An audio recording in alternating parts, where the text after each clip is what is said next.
Get ready for 2 hours of hard-hitting football talk, straight from their jocks about the jocks. It's Football on the Know with Jim and Joe. What they say, it's not the X's and the O's, it's the Jimmies and the Joes.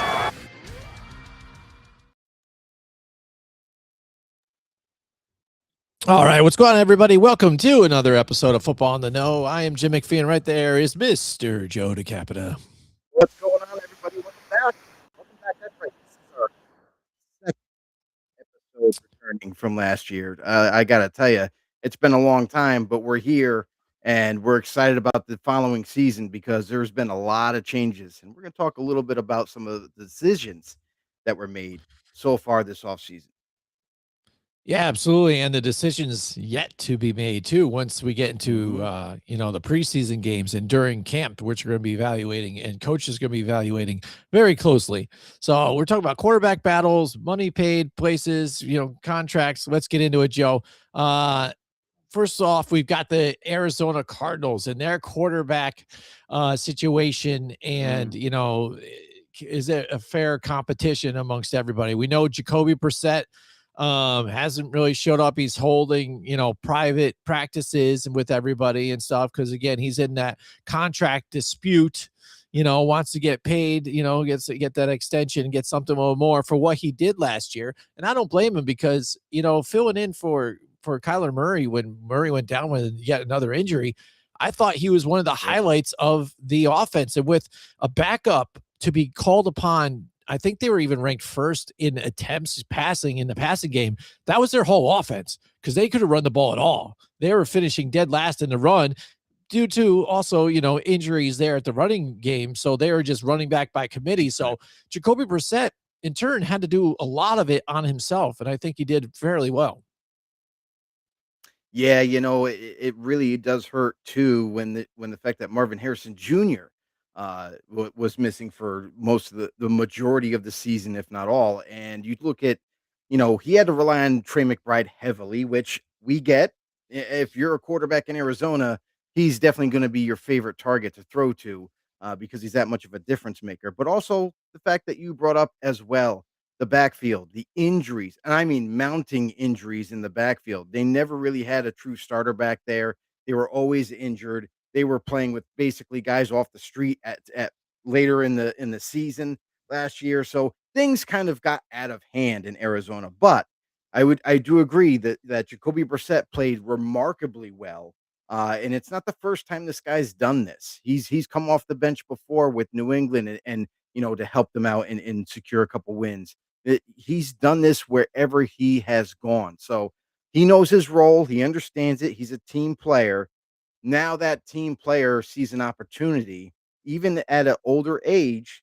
Let's face it, he is kind of getting close to that retirement type of talk. But Jacoby Brissett had a really good year last year, looking to come back and be the starter, but wants to be paid and, like everybody else that's starting. Oh, yeah, definitely, Joe. I mean, like you said, playing well. I mean, 14 games for 3,366 yards, 23 touchdowns, 8 INTs at a 65 completion percentage. You couldn't ask for more from a backup. And that's what traditionally he was there brought to be, and then we'll see what happens. Now for him to take on the starting role, I think really he is their best option at this point still. That's why he's even comfortable, holding out and say, hey, I want something, because you've got a rookie quarterback in there and Carson Beck, which, there could be something there too. They drafted him to try and be that next quarterback moving forward to potentially be their franchise. And that could eventually happen. So, but let's see him groom behind a veteran like Jacoby Brissett, and Gardner Minshew is what he is at this point. Yes, he's kind of showed that spadaz here and there, Joe, but he's not even that guy anymore. He's a roller coaster. That's what he is. Yeah. He's a roller coaster of a quarterback that you have no clue. Well, I mean, I guess there is a trend that's starting as soon as last year or the year before that, where you just saw him playing terrible every time he had an opportunity. And that seems to be where he's at now. Like it's done. It's over. The Minshew experiment was fun when he was at the top of his game, but he just doesn't have the it factor anymore. He doesn't have the leadership. He doesn't have the arm, and it's clear as day. It's not a secret. So, like, obviously, Minshew is definitely out of the conversation. Mike LaFleur, who's the new head coach of the Cardinals, really does like starting with a veteran, like a guy like Jacoby Brissett. It makes a lot of sense, at least for the short term. For right now, he had a good year, like you said, last season. This year, I would assume that he's going to have an even better season, because most likely you're going to have Harrison back healthy. You're going to have your running backs healthy. You're going to have Trey McBride, and then some young pieces that are coming in. So, um, I expect Brissett to play much better, and it seems like they're going with the veteran. Obviously, this team needs to rebuild, but they're not ready to kind of hand the reins over to Carson Beck. But again, would not be surprised if Carson Beck comes in as a rookie. They got nothing to lose right now. They can afford to lose games if that ends up happening. But uh, maybe Beck might be the answer if and only if he can flat out beat Brissett in training camp. That means he would have to understand the playbook. That means he would have to run the offense at a high enough level to where we're not getting delayed game calls every other snap. So, um, it's Mhm. it's a fun conversation for the Cardinals fans out there, who you wanna go with. Brissett seems to be the shoe in, but Beck, I think he has a chance, but obviously the most logical decision is to kinda run with the vet and not rush Carson Beck out there into maybe ruining him for his career. Yeah, and that's why I think the dispute is here because the Arizona Cardinals automatically know their position in this. It's going to be we're Mhm. going to put a veteran out there, sign him to a couple of years or something. We can get out of because say look at the division they're in. You have the Los Angeles Rams, who again Super Bowl bound potentially. The San Francisco 49ers, who never back down either, and they're always in the hunt. And Mhm. now the returning Super Bowl champions, the Seattle Seahawks. So Right. what does realistically your schedule look like, and how well will you play? So you're talking about Carson Beck potentially winning the starting job. I would say it's only going to be depending on record and how far along these Cardinals are during this season, because you could see him being the starter here. I just don't think it's a day one. So that's why you look at Jacoby Brissett with this contract, and you got to be like, well, he's going to be my bridge quarterback this year, Yeah. I would say. So Yeah, you're I on mean, a I one get it. year deal with this guy. So that's why I think there's such a dispute, because he said that I've proven that I can be your starter for you moving forward. But you've also brought up yourself his age, and we understand that. So how much you're really looking for again, and your longevity isn't really there. So Carson Beck is going to be the heir apparent. And Mhm. that's why I think when we have this conversation, Minshew is just there to see what happens to throw a spark, I guess, if they need to, I guess, or just I another one wouldn't to be fill the surprised if he gets quarterback cut. room. Yeah, yeah. Like Gonna I be really honest. don't see him making much of a splash there. Yeah. So I think it's basically Brissett's gonna be the starter, and then eventually, depending on how bad it looks for these guys, Carson Beck becomes your starter. And do remember now, James Conner got injured last season, and now he's older too and injury prone. So he's Mhm. moved down into the depth chart as well. They brought in Tyler Algier and they drafted Jeremiah Love. Drafted. So that Yeah. could be something interesting for them and try and get this running game to help alleviate some of that issue and some of that pressure off the offense to just pass nonstop. So, And think about this too. There's going to be some tough decisions to make as far as roster based. Like you mentioned, James Conner, him being an older, over the 30-year-old type of running back, still highly productive, no doubt about that. But is this going to be maybe the year after they did draft Jeremiah Love and they did draft Trey Benson a couple years ago as well? They already have those younger players. Maybe this might be the offseason where when push comes to shove at cut day, James Conner might be on the way out as well. So mhm. we'll have to wait and see. But I will say this too is I think the hope is that Beck doesn't have to start. That's what it is. They want to go with the vet, obviously, but the hope is that Brissett still performs and still wants to play for the Cardinals under the current deal. We know that he wants more money, but let's just say the Cardinals say, we're not paying you more money. you're under contract. We're gonna, you know, we want you to ride out the contract. Maybe we'll look into it next year." So this is going to be an interesting thing to watch for because Brissett in his camp obviously thinks he has the upper hand. Obviously thinks that he has some weight. Like, I'm a vet. They're not going to get rid of me. They're going to have to pay me to play at least closer to the standard of a starting quarterback. And on the other hand, for the Cardinals, they're going to play hardball too. We don't want to pay you more money. Listen, we agreed on the deal that we did beforehand, and we're going to move forward. So whether that be with you or without you. So it'll be interesting to see as the clock ticks down to cut day, what in fact happens. So is this one of those things where Cardinals might say, "Hey, we'll give you a slight bump in pay just to kind of kill this right now and not try to drag this out to be like a big time, or organized type of deal that you want or long term because it's not happening." Yeah, absolutely. So we got our first comment in the house with us tonight. It's Mike Tackett. Mike Tackett is with us. Mr. Mike Tackett. Mr. Mike There he is, the OG himself. Does Arizona look to just get by this year and draft a franchise quarterback or wide receiver, or do they believe in their current personnel and look to complement other areas in next year's offseason draft? Yeah, I mean, I gotta be honest. This is a rebuild. This is it. This is a rebuild as much as it ever was. Brissett is not the long term answer. They know that. He's there for short term. He's there for insurance, and obviously, they did it at the perfect time. Kyler Murray a year ago ends up going down with an injury. Brissett has to start basically the whole year. So it worked out for them. They made the smart decision, and then they decided to move on from Kyler Murray. So we're done with the injuries. We're done with the inconsistent play. Let's go. We're going to just reset. We're hitting the reset button. We hired a new coach this year. So complete rebuild. Obviously, they're going to try to build up as many positions as possible, but I think that they're one of those teams that have always been competitive, no matter how many high end pieces they've had, no matter how many really good ball players they have on the roster. So I don't think they're super far away from being, way more competitive in their division because we've already seen it beforehand. But I will say that they have some work cut out for them. Probably 2 to 3 years worth of making the right decisions, the right draft picks, maybe the right signings or trades.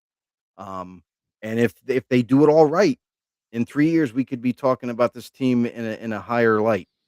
Yeah, I agree. I agree, Joe. All right. Thanks, Mike, for the comment. Let's move on now to our next topic for the night.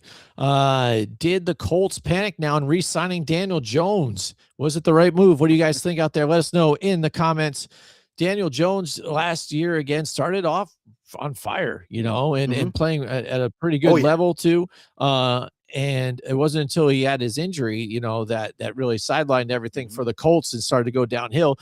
You also had, the running back too that was playing well too, and Jonathan Taylor. So between him and Daniel Jones playing together at a top level, the Colts kind of surprised everybody. They came out of the gate just on fire, and people were like, "Whoa, where are these guys coming from? Is this another kind of smoke and mirrors for Daniel Jones? We haven't seen this guy in a bit." And even like this, even with the Giants, he wasn't even playing like this. So we're seeing our best version of Daniel Jones. But then getting that before getting that Achilles injury, I mean, if you look at the stats he played 13 games, had 3,000 yards, 19 touchdowns, 8 picks still, but 68% of his passes he completed. So playing well, running the ball, seemed like he was back in form. And now with this contract, it's a 2-year deal, $88 million with the Colts, and it includes $60 million guaranteed money. $50 million fully guaranteed at signing, and can reach a maximum value of $100 million with incentives too as well. So I think when you look at this and in this contract, it's 40 something million, like what the Giants did. So I feel like they're banking on what he was before he became kind of damaged goods with the Giants, and he's still at a decent age too, where I feel like they can still win and they can still compete with the team the way it's assembled right now. So his contract ranks 16th amongst quarterbacks Mhm. too in the Middle of the NFL. pack. So middle of the pack. So again, for me, it might be overpaying, but for production and what you get and what you might think you'd be getting, I mean, that's what he had been before. So I really don't have a problem with it myself. No, I don't have a problem at all because this is what this contract really is. It's up there around the average starting high-end starting quarterbacks that are playing today, right? So they've played with the averages and they came to this short-term deal. It's almost like a prove it deal, to be honest with Yeah. you. Other positions, teams do this all the time and they give out 1-year extensions and say, "Oh, well, you got to prove it to us the same thing you did last year." This is a Colts team that was 8-2 with him as a starter.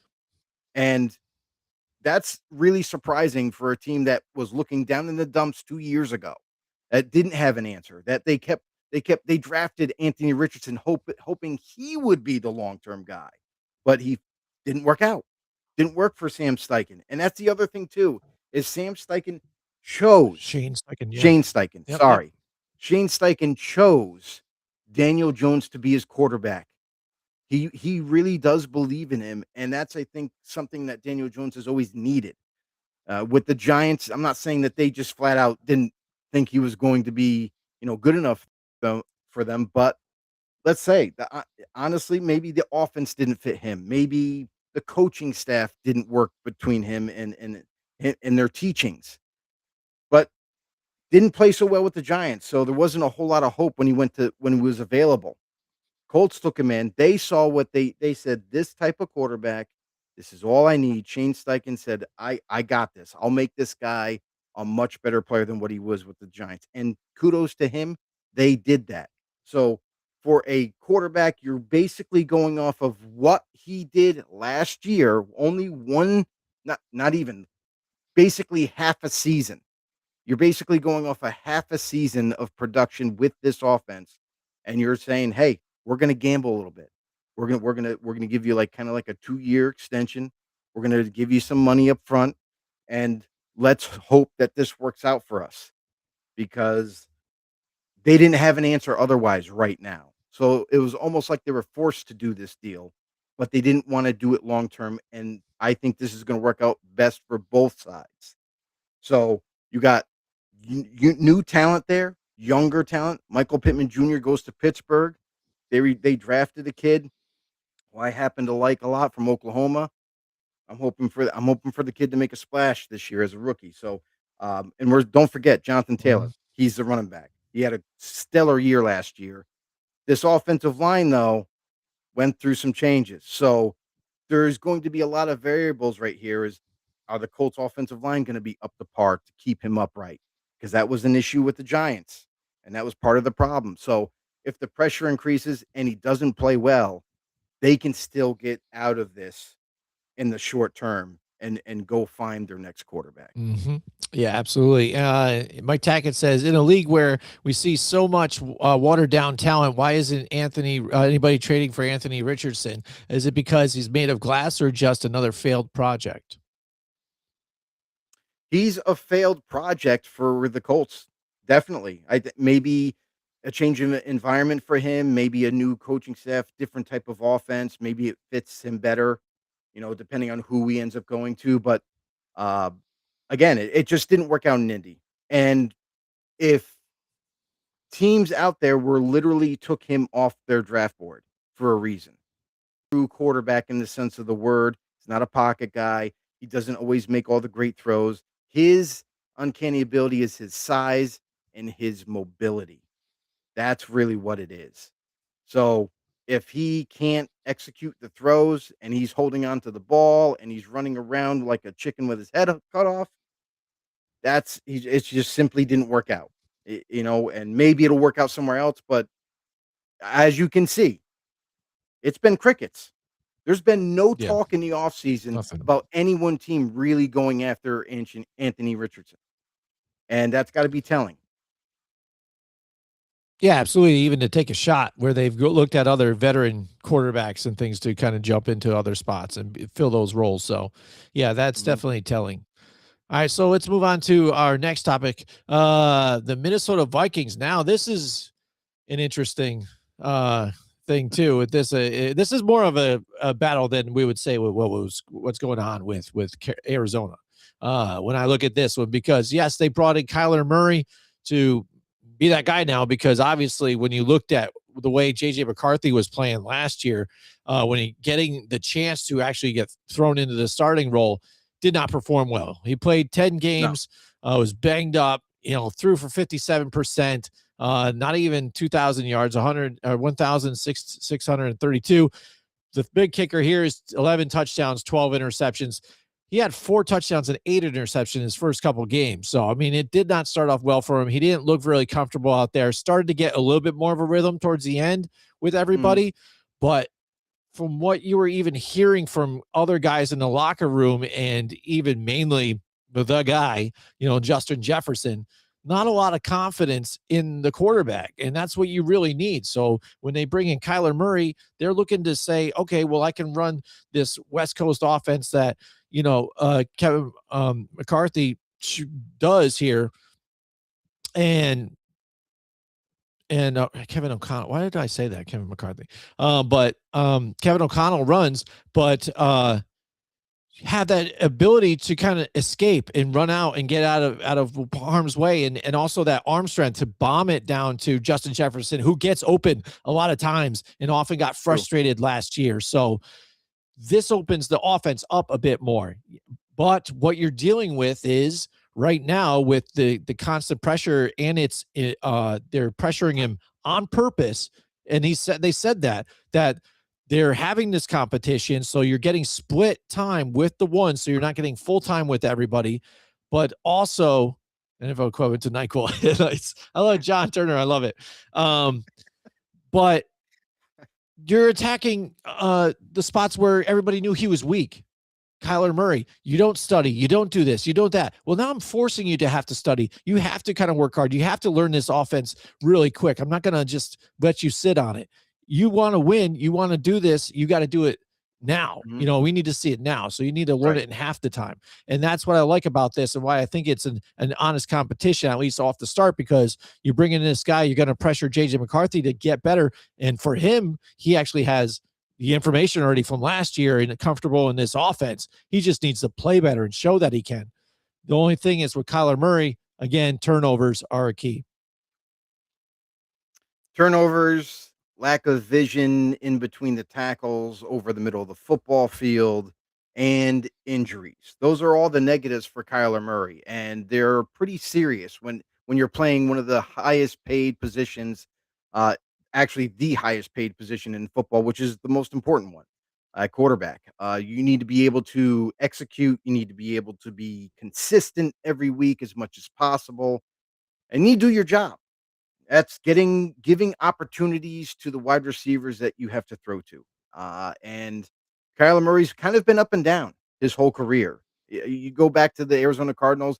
I think I can only count 1 year since he was drafted, 1 year where they had a playoff caliber record, where he had a phenomenal season.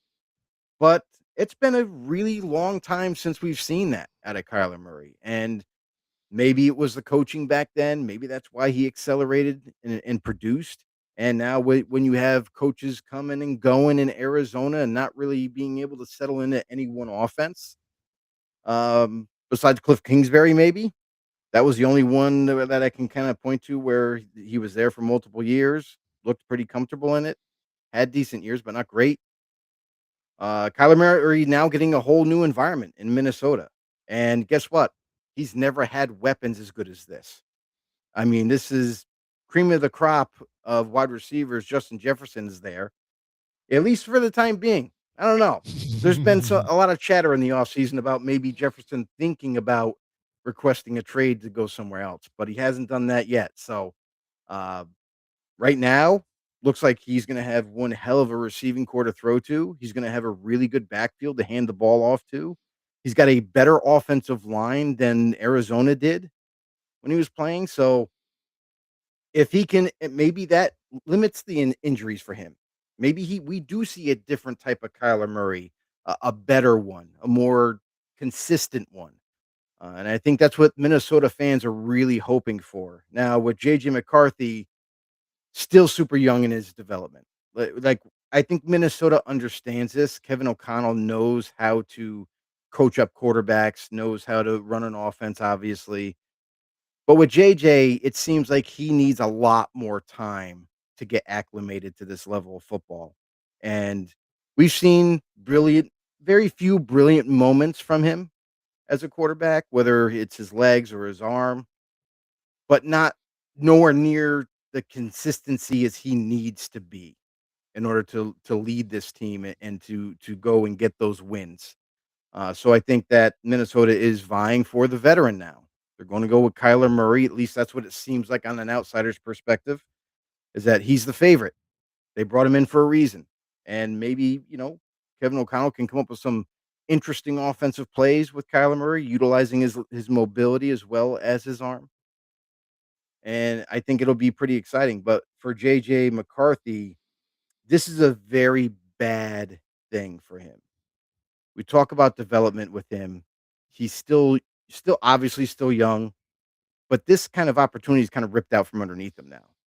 We're not getting to see McCarthy in a second year come back, get healthy, come back and start to work with his guys and kind of see what we have in a couple years span of JJ McCarthy. It almost seems like they hit the pause button. They said, "Wow, he can't be that bad, right?" And now I feel like this is kind of like a knee-jerk move. I feel like this is like a little bit of panic in Minnesota saying, "Let's go get a veteran. What we got? Let's go get Kyler Murray. Let's just work with him."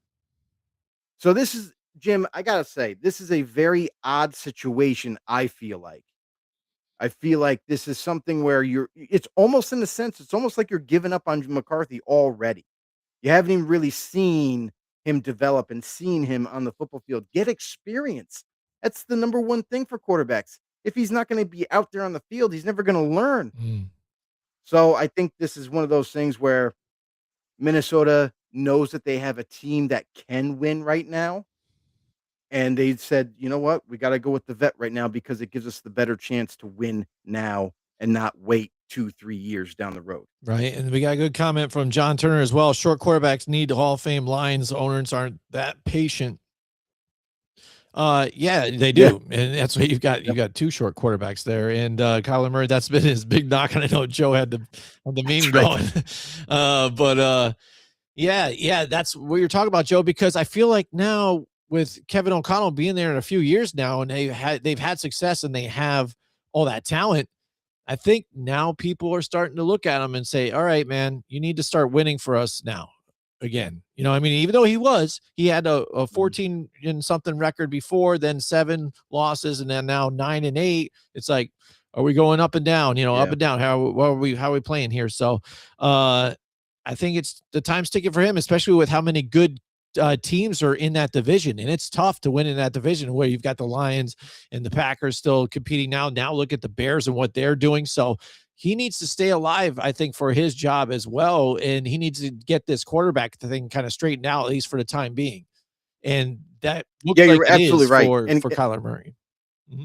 Yeah, and Kyler, this is going to be a big deal for him because if he doesn't perform, he'll never get a good contract again. He just won't. Mm-hmm. So this is also a workout for Kyler Murray this season. If he doesn't perform extremely well, then he's not getting paid hardly any money from Minnesota, by the way. So it's no risk to them. That's why I feel like they took it because, hey, if we can win games with Kyler Murray and maybe make a playoff run, let's do it. But we don't have enough confidence right now that McCarthy can get us there sooner rather than later. And unfortunately for him, that sucks for him because he's not going to be able to develop as some of these other younger quarterbacks do when they're out there getting experience. So pause on JJ. I know there's some big time McCarthy fans out there, but unfortunately it looks like Minnesota fears that their window to win is shrinking with the team that they already have. So they're going to go with the vet. I don't know what that means for McCarthy because going forward, let's just say, for example, Murray does do well or even above average. We'll just say that even above average. That's a huge success for Minnesota. Now, do they say, "Hey, you know what?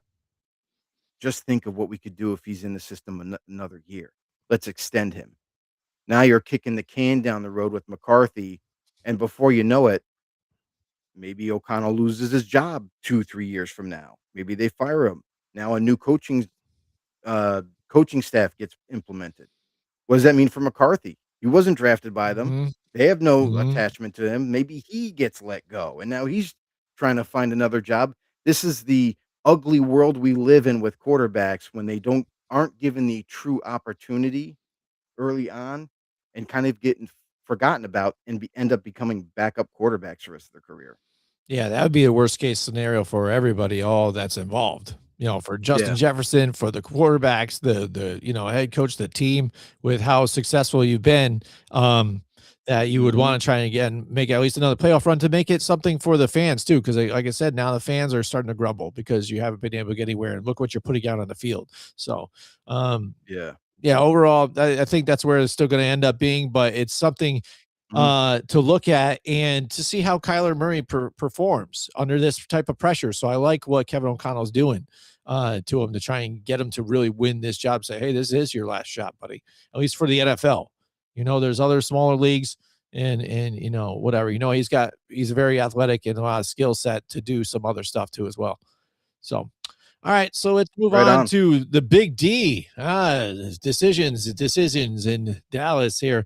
And Dallas, making some more moves on the defensive side. They've got Rashawn Gary there now too, with Kenny Clark and company on that line. So trying to shore up that line for them on defense, where they had traded away Micah Parsons. So trying to address those situations. They drafted Downs as well. So trying to address those in the draft in the offseason stuff. But this offense really was getting loaded last year with having CeeDee Lamb on one side. You had Turpin, you had and now George Pickens, which is the big story here. John Turner says Vikings are sellers at the trade deadline. Mm, Could be. could be. It Could could be. be, If but the season goes I'm bad, looking at it though. if the season goes terrible, I don't know how. That's what's that's funny, when because if you look at what they did last, they were still 9-8 though, which isn't terrible, No, I but with know. how I'm just JJ saying McCarthy it, played. No, but it's JJ right. McCarthy. We got a Yeah, different quarterback exactly. now, No, I dude. We get it. got Kyler Murray in there. Now, if it goes off the rails, I'll tell you right now, there was rumblings that Jefferson was thinking about, I want out. Well, I think if it I might does, want to be traded to a new team. yeah. And if the season does go badly, it's going to probably pull the trigger for him to at least request a trade Oh mid-season. yeah, and he made it So easy because we'll he see what doesn't have a we'll huge see what lavish happens. house there either. He's not planted in Minnesota. No, that don't matter. Yeah, No, I know, he but still, anybody he's can pick up not and move. planted So, at all, though. And that's what I'm saying. So, I mean, he's not tied down to but anybody. like, Whatever, man. He's yeah. So, let's um, be honest, because there's going to be a lot of vets like himself on that team that are starting to talk in the locker room with each other about hmm this and hmm saying, "No, dude, I can't go through another. If we don't make the playoffs this year, man, I need to find a new team." hmm Because you're going to have a lot of this chatter with players that are close to the end of their contracts, don't see a future with Minnesota, maybe, and they're going to come into question. So definitely going to be interesting to see with the Minnesota Vikings and how that year unravels for them. hmm All right, Joe. Dallas decisions. Is it the right move to It's the keep Pickens problem. wide receiver George Pickens? Uh, It's the Pickens problem. That's what we're going to talk about. yep, yep, yep. You know what's the right decision for the Cowboys here, Jim? Because you have a wide receiver who's in his mid-20s who has elite production last year, who is just a dynamic receiver. Last season was basically a good Samaritan, which is uncanny for him. Had off-field concerns with his former team in Pittsburgh, even had issues in the locker room. And then he goes to Dallas, and it seems like everything changed. Like, "Oh, we want you to come in, you gotta prove yourself to us, and we're gonna pay you down the road." That was the whole thing. Now he's done that. He's absolutely superseded expectations going to Dallas, on and off the field. And Dak Prescott loves him. Obviously, Cowboys fans love him. They see the production. They see how brilliant of a talent that he is, and to pair him with CD Lamb, ah, are you kidding me? With this offense? This offense played really good last year. Of course, you wanna try to keep this together. Of course, that's the easy decision, but it's not that easy when it comes to money, trying to figure out a contract that you can get him paid and get him secured long term with CD Lamb, who by mind you, has a enormous contract already, has been given an extension. Prescott's making a lot of money. Mhm. There's only so much money to go around, and this is a team that doesn't have the most cap space. And then looking into the future, I gotta be honest with you, it wouldn't be a smart decision. I feel like if they decided to get a contract done with Pickens, because let's face it, it's going to be around 35, 40 million on average per year. Going to be paid up with the higher end guys, and the future don't seem bright in Dallas anymore because you just gave up most of your money is going to your offense. You might have a great offense, but I don't know. Like, what is the risk after he gets his deal? Is he going to go off on a tangents like he did in Pittsburgh? Is he going to have off the field problems? Is he going to get suspended? There's a lot of questions around George Pickens, personally and production. Does it dip down? Does he lose interest? So this is a very tricky situation. For me, if I'm the Cowboys, if I'm Jerry Jones, as much as it would please my fans and you'd be the messiah of Dallas, uh, I don't think it's the smart decision for the Cowboys. I think they should, if they can, honestly, you want to get some kind of value for him. I think you should trade him. You got him for this year. Well, I mean, if you don't think that you can get close to that number around 35, 40 million a year, it's time to, like, you know what? Hey, before we get to the mid-season point, let's get what we can in compensation. I think that would be the smart move, Jim. What do you think, bro? Yeah, absolutely. John Turner says first, he says, has a diva wide receiver ever won a Super Bowl after getting paid? Trying to think. I mean, there's been plenty of that have been in Super Bowls. We know that, so it all depends, I guess, with some of them and how you really see them as divas. But yeah, I know what he's going with there, because what do you do when you pay those guys all that money? Is that really going to win you a Super Bowl? No, we've seen that defense already wins championships. No. So this is what the Cowboys are finally learning here with the overhaul of the defense that they've done this year. They brought in multiple people, D winners. Like I already brought up Rashawn Gary.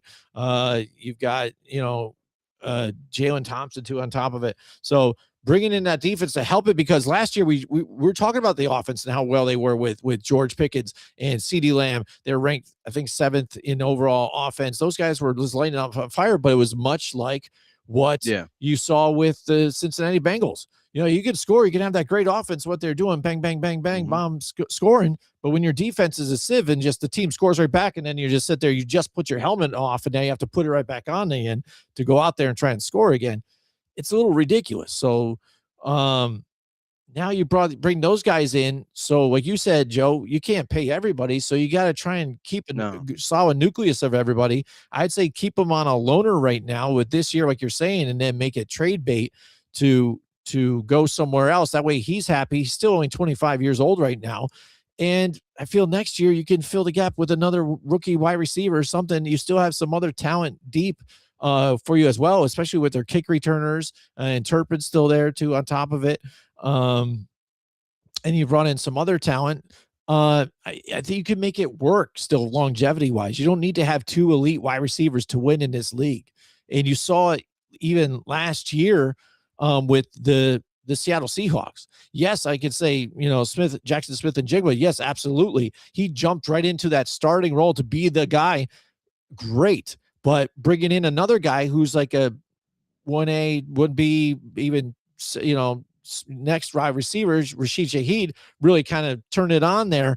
And, they were able to accomplish that along with that defense of what they had. didn't shell out a buttload of money even right now for them. So I think that's a different key to success than what Dallas has done in the past and what they shouldn't do right now here with George Pickens. Yeah, I think you just don't want to put all that kind of money. You already reinvested it, I'll say, with CD Lamb. Like now all of a sudden you're going to pay almost the same contract to the guy that plays opposite side of him. I think that's a little crazy. I don't think, and you're not in the financial space to do so comfortably.